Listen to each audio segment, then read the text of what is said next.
In order to reinforce the need and urgency for stability and to take some learnings for Sri Lanka, the #Politicslk team took a look across the globe and landed on Lebanon.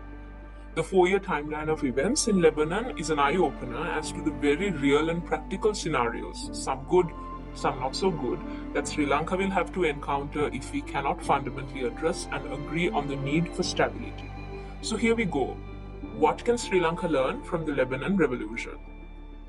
In 2019, October 17th, peaceful protesters took to the streets calling for accountability, an end to corruption, and resignations. Protests were triggered by new tax measures, but multiple crises were unfolding in the weeks prior. Prime Minister Saad Hariri, echoing protesters' demands, eventually resigned. Later in 2020, a new cabinet was put together, but little change done to address the demands. Lebanon defaulted on its debt in March, and the tragic Port of Beirut explosion in August renewed calls for accountability. Due to public pressure, the cabinet, including the then Prime Minister, resigned.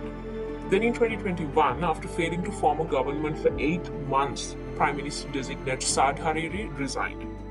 Political deadlock compounded Lebanon's crisis situation. Public protests continued due to the lack of urgency by political parties and delayed negotiations over much-needed financial aid. In 2022, the IMF announced a conditional agreement of $3 billion in aid if the country could implement reforms.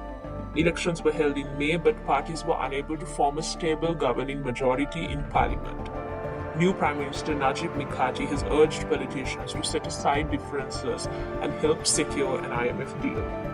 Let's cooperate to save our country and our people from the crisis in which they are suffering. We must put our differences aside, and we no longer have the luxury of time.